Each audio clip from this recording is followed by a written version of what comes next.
کہتے میں نے عرض کی کہ حضرت اب آپ بتائیں آپ کیا کہتے ہیں حضرت اس بارے میں؟ کہتے ہیں میرے والد جناب سیدنا عمرو بن عاص رضی اللہ، اور بھائی یاد رکھنا یہ صحابی رسول ہے، اور یہ وہ صحابی ہیں جنہوں نے مصر فتح کیا تھا حضرت جی، اور ہم سارے 2023 والے بیٹھے ہیں حضرت جی، اللہ معاف کرے گناہ گار لوگ حضرت جی۔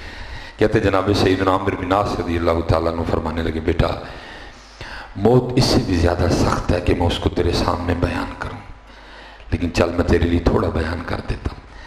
تو جناب عبداللہ رضی اللہ تعالیٰ عنہ فرماتے ہیں جناب سیدنا عمرو بن عاص رضی اللہ تعالیٰ عنہ فرماتے ہیں مجھے ایسے لگ رہا ہے کہ میرے دونوں کندھوں پر ردوئی اور تہامہ کے پہاڑ رکھ دیے گئے ہیں حضرت۔ یہ ایک شہر ہے جمبو، مدینہ شریف سے میرا 200 کلومیٹر ہے، اور اگر مکہ شریف سے آئیں تو 300 یہ اس کا پہاڑ ہے، اس کا نام ہے ردوئی، اور تہامہ بھی بہت بڑے پہاڑ ہیں دونوں حضرت۔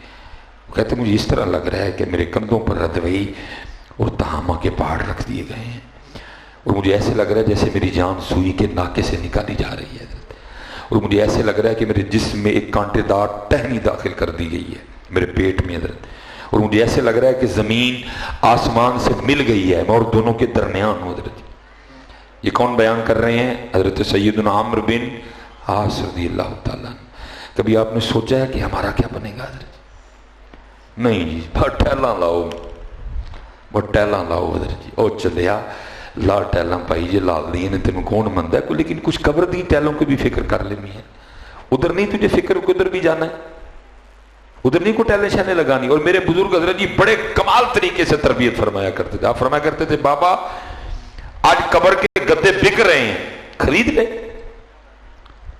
آج قبر کے پلک بک رہے ہیں خرید لے میاں، آج قبر کا اے سی بک رہا ہے خرید لے، پھر کل نہ کہنا جا کے کہ یہ کیا ہوا میرے ساتھ حضرت۔ یہ توجہ نہیں حضرت جی کو، ساری کی ساری توجہ اسی جانب ہے حضرت، ساری کی ساری توجہ حضرت اسی جانب۔ اور میرا حضرت جو سیالکوٹ میں اپنا آبائی گھر ہے نا، میں اس کو پنجابی میں کہیں گے کہ جام پل ہے، جہاں میری عمر گزری حضرت، میں نے اپنی زندگی کے 32-33 سال حضرت اس گھر میں گزارے حضرت۔ میں چھوٹا سا تھا جب میں نے اسکول جانا شروع کیا، میں نے گھر آنا تو گھر کے باہر حضرت وہ ایک پلیٹ لگی ہوتی تھی جس پہ لکھا ہوتا تھا چودھری علم دین، یہ میرے دادا ابو کا نام تھا۔ نئی نئی اردو پڑھنی شروع کی، جوڑ کرنے چے واؤ چو، ٹھیک ہے جی، اور وہ جوڑ کر کے نا کبھی پڑھا جانا کبھی نہ پڑھا جانا، پھر ایک وقت آیا بغیر جوڑ کے بھی پڑھ لینا حضرت۔ دادا ابو کا انتقال ہو گیا، والد صاحب واپڈا میں ملازم تھے اور اسی علاقے میں ان کی ڈیوٹی تھی، جب کسی کی لائٹ خراب ہونی تو رات کو 2 بجے 2:30 بجے وہ دروازے پہ دستک ہونی۔ اب وہ اکثر و بیشتر لوگوں کو پتہ نہیں ہوتا تھا کہ لائن مین صاحب کا گھر کون سا ہے، تو وہ آنے والے نے کسی غلط دروازے پہ دستک دے دی، تو محلے والوں نے ایک دن تنگ آ کے کہا کہ بھائی اپنے دروازے پہ کوئی پلیٹ لگوائیں تاکہ ہمارا تو نہ کوئی رات کو نیند خراب کرے، آپ کے پاس آئے ہیں وہ آپ ہی کا دروازہ کھٹکھٹائیں۔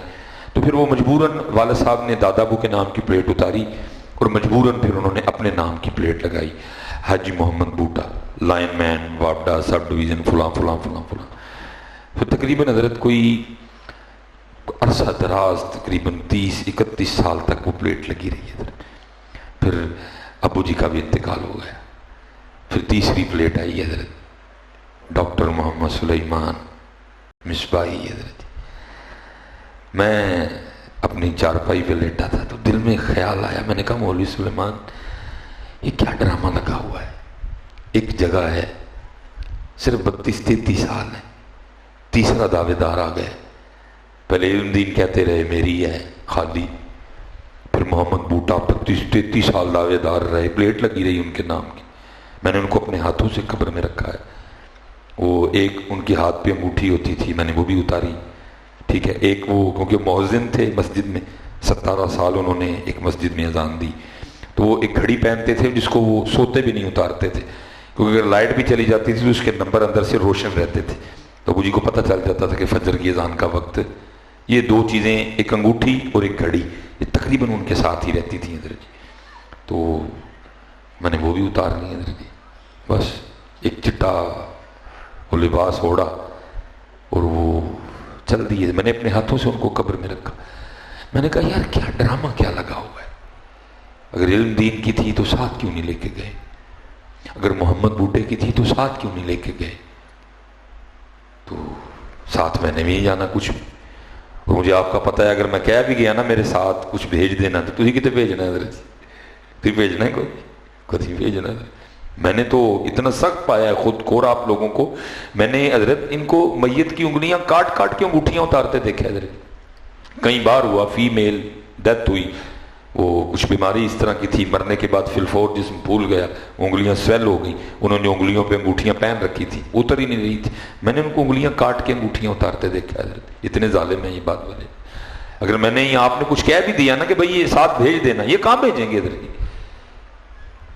ہو سکتا ہے میرے بیٹے میں سے کوئی اکیلا ہے، میری تو نظر ہی ابا جی دی ایش ہے ہوتے ہی تھی نال بھیجن لگے ہو۔ کئی بار ہوا ہے حضرت اس طرح۔ ہو سکتا ہے کوئی وصیت کر دے کہ بھائی میری یہ چیز میرے ساتھ جانے دینا، تو میرے بچوں میں سے کو بھائی میں نے تو امید ہی اس پہ لگائی ہوئی تھی کہ جب ابو جی فوت ہوں گے مصباح جی صاحب تو میں لوں گا ابا جی کی یہ انگوٹھی۔ بلکہ میاں صاحب نے تو آگے کا بھی بتایا، فرماتے جاندی واری کیا ڈرونا بنیا، ڈردے ہاتھ نہیں لاندے حضرت۔ یہ علماء بیٹھے ہیں حضرت، آپ سارے سیانے بیانے، کیا کوئی یونیورسٹی حضرت مردے کو غسل کروانے کا کوئی کورس کروا رہی ہے؟ کیا کوئی ڈپلوما ہو رہا ہے حضرت جی کسی مردے کو غسل کروانے کا؟ کیوں پھر حضرت جی جب کو مر جائے تو نہانے والا ڈھونڈ دے پھر دے حضرت جی؟ تجھے موت پڑی ہوئی ہے، تجھے نہیں نہلوانا آتا؟ لیکن میاں صاحب اصل بات بتا گئے نا، وہ کہتے جان دی واری کیا ڈرونا بنیا، ڈر دے ہاتھ نہیں لاندے، تو پاپ کمائے کتنے نے تیرے کر دے حضرت جی۔ اصل بات تو یہ ہے نا حضرت جی۔ اصل بات میرا حضرت چھوٹا بیٹا ابراہیم اب بھی حضرت وہ جب نہاتا ہے نا وہ سب نو پتہ چلتا ہے جی ابراہیم صاحب نہا رہے ہیں حضرت جی۔ تو جب چھوٹا بچہ تھا تب تو وہ اس طرح کا روتا تھا، میرا اپنا دل ڈر جاتا تھا حضرت جی، چھوٹا بچہ تو اس کی ماں تک اس کو نہلاتے ڈرتی تھی حضرت تنہا، تو اس کو اکثر نا میرا انتظار ہوتا تھا کہ جب یہ آئے تو میں اس کو دلیری دوں اور یہ مجھے دلیری دے اور ہم اس کو نہلا دیں حضرت۔ اتنا عجیب روتا تھا حضرت۔ تو کیونکہ میں نے تو تماشے دیکھے ہیں حضرت جی، ابا مریا پہ حضرت نوانا لبن گئے نے سارے، واہ بھائی واہ۔ پہلا قصور باپ کا بھی جس نے بچے کو اس قابل ہی نہیں کیا ہے کہ وہ کم از کم تجھے نہلا ہی دیتا میاں ہے، پہلا قصور تو اس کا۔ تو دوسرا بیٹے کا بھی کہ تو نے بھی نہیں سیکھا، تجھے پتہ یہ دن آنا ہے، تو یہ بڑی سعادت ہوگی اپنے والد کو غسل دینا، تو نے بھی اس کی تیاری کوئی نہیں کی ہے۔ دونوں کا برابر قصور، باپ کا بھی قصور بیٹے کا بھی قصور حضرت۔ تو میں حضرت جب ابراہیم کو، میرے خیال سے میں نے ایک کاپی ہے اسپیشل، وہ میں نے چھپا کے اس میں بڑا کچھ لکھا ہوا ہے حضرت، تو اس میں نے لکھا ہوا ہے کہ میں نے میرا 36 یا 37 بار اپنے ہاتھ سے ابراہیم کو نہلایا ہے حضرت۔ اور میں جب اس کو نہلاتا تھا نا تو ساتھ دل میں خیال آتا تھا لے بھائی ابراہیم آج 15 بار ہو گیا، لے بھائی ابراہیم آج 20 بار ہو گیا، لے بھائی ابراہیم آج 25 بار ہو گیا، لے بھائی ابراہیم آج 30 بار ہو گیا، لے بھائی ابراہیم آج 35 بار ہو گیا، لے بھائی ابراہیم آج 36 بار ہو گیا۔ لیکن ابراہیم تجھے ایک ہی موقع ملے گا، پتہ نہیں تو نے میرے پہ پانی کا ایک ڈبہ بھی پھینکنا کہ نہیں پھینکنا ہے۔ اسی طرح اسی طرح حضرت جی میں نے کہا میرا کیا ہے حضرت جی؟ علم دین خالی، محمد بوٹا خالی حضرت، میرا کیا ہے حضرت جی؟ اور یہ حضرت جی جو آپ کے اور میرے خیالوں میں نا میرا یہ بس خیالوں میں ہی ہے حضرت۔ یہ کہ مفتی صاحب یہ ایک شاید یہ شیخ چلی، یہ شاید آپ نے بھی کبھی نام سنا ہو، میں بڑی دیر سوچتا رہا کہ شاید یہ کوئی خیالی کریکٹر ہے جس کو جیسے سندباد جہازی الادین کا یہ جیسے ہیں نا، میں نے کہا یہ شاید یہ بھی کوئی خیالی کریکٹر ہے جس کو بنا گیا، لیکن وہ مجھے پتہ چلا نہیں یہ واقعی شیخ چلی ہوا ہے اور اس کی ایران میں قبر بھی ہے حضرت۔ تو اس کے بارے میں لکھا ہے کہ حضرت یہ بیٹھے بیٹھے نا خوابوں خیالوں میں پتہ نہیں کیا کیا بنا دیتا تھا حضرت۔ وہ لکھا ہے کہ وہ بندہ تھا تو اس نے کچھ سامان خریدا اور اس نے ساتھ نا انڈے بھی خریدے۔ اب اس نے کہا سامان تو میں لے جاؤں گا لیکن انڈے ذرا قیمتی چیز ہے، تھوڑی سی بھی مسٹیک ہوئی تو انڈے گئے، تو میں کوئی بندہ رینٹ پہ نہ ہائر کر لیتا ہوں جو یہ انڈے میرے گھر چھوڑا ہے۔ تو اتفاقاً اسے شیخ چلی مل گیا، اس نے شیخ چلی سے طے کیا 4 ٹکے کہ تم اسے لے لے اور یہ میرے انڈے گھر چھوڑا۔ اس نے کہا کوئی مسئلہ ہی نہیں۔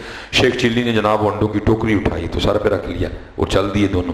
اب شیخ چلی صاحب شروع ہو گئے، انہوں نے کہا لو جی یہ جو 4 ٹکے ملیں گے نا میں اس کی مرغیاں اور مرغے خریدوں گا، پھر وہ انڈے دیں گے اور مرغیاں اور مرغے، وہ بھی انڈے دیں گے اور مرغیاں اور مرغے، وہ بھی انڈے دیں گے اور مرغیاں، اور دیکھتے دیکھتے اتنا بڑا پولٹری فارم ہو جائے گا. پھر میرے پاس پیسے آئیں گے، پھر میں گھر خریدوں گا، پھر میں شادی کروں گا، پھر میرا ایک بیٹا ہوگا، پھر بیٹی ہوگی، پھر بیٹی ہوگی، پھر بیٹا ہوگا، پھر بیٹی ہوگی، میں جناب ایک دن بڑی شان سے اپنے سین میں چارپائی پہ بیٹھا اور سب کچھ دیکھ رہا ہوں گا، اور میرے بچے کھیلتے کھیلتے آپس میں لڑ پڑیں گے. تو میں پہلے ان کو زبان سے منع کروں گا، اوے باز آؤ، بہن پرانی آپس سے لڑ دے، وہ نہیں باز آئیں گے. پھر میں زبان سے منع کروں گا، وہ پھر نہیں باز آئیں گے. میں پھر ان کو منع کروں گا، وہ پھر نہیں باز آئیں گے. پھر میں اٹھ کے نا زور سے تھپڑ ماروں گا.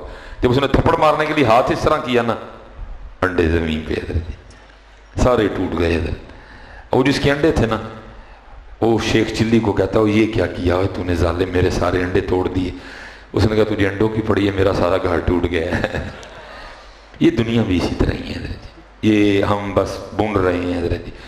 ایک دن حضرت ملک الموت نے آنا ہے اور آ کے حضرت ہمیں اس خواب سے جگانا ہے. حضرت جی اٹھ بندیا، میں نے بڑا کہنا ہے، میرا گھر، کون سا گھر، میری بیوی، کون سی بیوی، میرے بچے، کون سے بچے، میرا کاروبار، کون سا کاروبار، میری دکان، کون سی دکان، میری فیکٹری، کون سی فیکٹری، میری چیک بک، میرا اے ٹی ایم کارڈ، میرے پیسے، میرا وائلٹ، کون سا وائلٹ، کون سا اے ٹی ایم کارڈ، کون سی چیک بک. چل آگے، کچھ بھی نہیں تیرا. ہاں جو کچھ ہے بس دو چیزیں اٹھا اور آگے چل. بس دو چیزیں کیا؟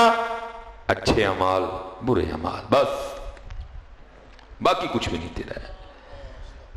دو چیزیں اٹھا اور آگے لگ، باقی کچھ نہیں تیرا. یوم یفر المرء من اخیہ و امہ و ابیہ و صاحبتہ و بنیہ. باقی کیا ہے تیرا؟ اٹھا چل آگے لگ حضرت. اس لیے حضرت صرف اتنے ٹہلنا دی فکر نہ کرو.